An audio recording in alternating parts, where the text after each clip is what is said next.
جو تجھے وہ اس نے حکم دیا ہے یا معاملہ طے کیا دعوت کا وہ کھا اور واپس آ جا. یہ اور ہمارا اب کا اگینسٹ معاملہ آپ سمجھتے ہیں اس بات کو بہتر، جو بہتر جانتے ہوں گے یہ ہمارے تو معاملہ. یہ کتنا بڑی نصیحت کی بیٹے کو میرے حضور علیہ الصلوۃ والسلام.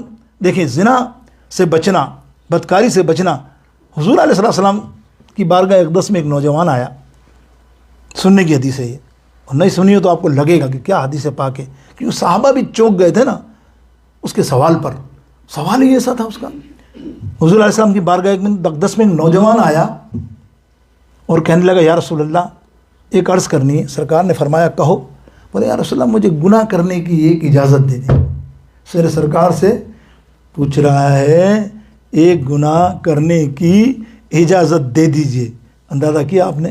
حالانکہ گناہ کا حساب و کتاب تو اللہ کے پاس ہے، لیکن صحابہ سمجھتے تھے کہ اگر ہم نے کوئی گناہ کیا تو یہ ہے میرے آقا جو رب کی بارگاہ اقدس میں دعا کر دیں گے تو ہمارے گناہ معاف ہو جائیں گے. یہ قرآن کا فیصلہ ہے. قرآن کہتا ہے نا جب بھی گناہ ہو جائے، برا کام ہو جائے، میرے نبی علیہ السلام میرے محبوب کے در پہ آ جاؤ اور ہاتھ اٹھا کے دعا مانگو اور میرا محبوب تمہارے حق میں دعا کر دے وسیلہ بن کے، تو میں اس گناہ کو لوجد اللہ توابا رحیما، اس گناہ کو ایسا صاف کر دوں گا جیسے گناہ تھا ہی نہیں.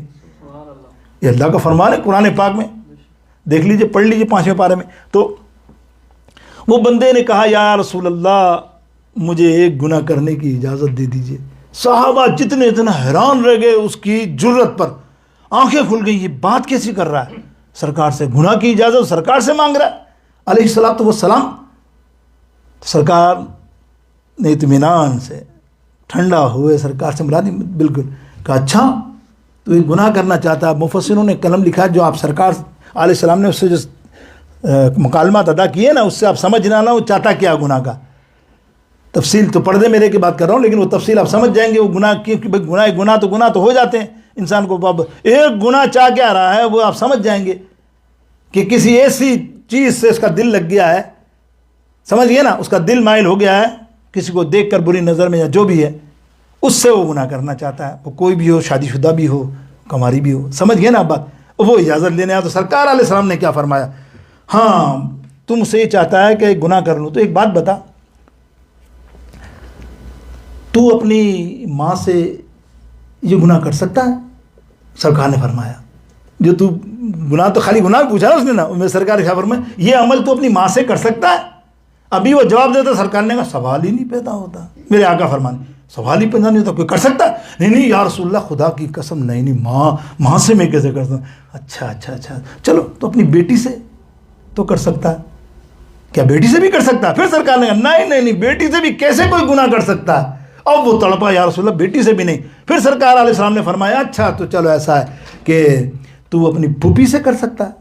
پھوپھی سمجھتے ہیں نا، والد صاحب کی بہن، پھوپھی سے کر سکتا ہے. پھر وہ یا رسول اللہ قطعی نہیں، یا رسول اللہ خدا کی قسم ایسا نہیں وہ بولتا رہا. حضور نے کہا اچھا ٹھیک ہے چلو اماتکم یعنی خالہ جان آپ کی خالہ ہوگی اس سے کر سکتے ہیں، اس سے کر سکتا ہے گناہ. یہ نہیں اس سے بھی نہیں کر سکتا. وہ کہ خود ہی کہہ رہا یا رسول اللہ نہیں کیسے نہیں خالہ، یہ وہ رشتے ہیں دیکھیں آپ جو حرام ہے نا. بات یہ ہے حضور نے اتنا کہا اور کہا جب تو اتنے سارے گناہ نہیں کر سکتا تو کر ہی با. میرے آقا علیہ السلام نے 2 حدیث ہیں، ایک میں کہا کہ دل پہ ہاتھ رکھ دیا سرکار نے اس کے، اور ایک سر پہ ہاتھ رکھا اور دل پہ ہاتھ رکھا اور دل پہ ہاتھ رکھ کے اللہ کی بارگاہ اقدس میں دعا کی یا اللہ اس میرے بندے کو، اس میرے پیارے کو تمام اس قسم کے کبیرہ صغیرہ گناہوں سے محفوظ فرما دے، اس کو دوری نصیب فرما. ہاتھ اٹھایا بس وہ بندہ روتا ہوا اٹھا اور چلا گیا. صحابہ فرماتے ہیں اس کے مرتے تم یعنی جب تک وہ مرا نہیں ہم نے کبھی نہیں دیکھا کہ اس نے کوئی صغیرہ گناہ بھی کیا ہو. ایسا گناہوں سے توبہ بھی کر لی اس نے اور دور رہا. تو کیا ہمیں یہ نصیحت ملی اس بات سے؟ اللہ اکبر کہ بندو گناہوں سے، زنا سے، بدکاریوں سے بچو، دور رہو بدکاریوں سے اور گناہوں سے. یہ میں نے ابھی کہا کہ جب تم بدکاری کرتے ہو تمہارا ایمان چلا جاتا ہے. یعنی جس وقت انسان بدکاری کرتا ہے، میں ایک اور حدیث سنا دوں آپ کو چلتے چلتے، وقت کم ہے میں تو مختصر چاہ رہا ہوں. ایک صحابی تھے، کسی شادی شدہ عورت سے فعل ہو گیا ان کے ساتھ. دیکھیں آپ ہو جاتا ہے نا، ہو گیا بس شیطان کے شر میں آ کے، لیکن سیدھے سرکار کے دربار میں آئے. بتائیے سرکار کے دربار میں آ رہے معافی کا در تو وہ ہے اللہ کا ہے، لیکن پتہ ہے نا صحابی جانتے ہیں، عالم ہے، پتہ ہے کہ اللہ تعالیٰ اس کے در پہ آؤں گا اس کے محبوب کے، اور یہ مجھے کہہ دے گا جا معاف کیا تو سب کام بن جائے گا۔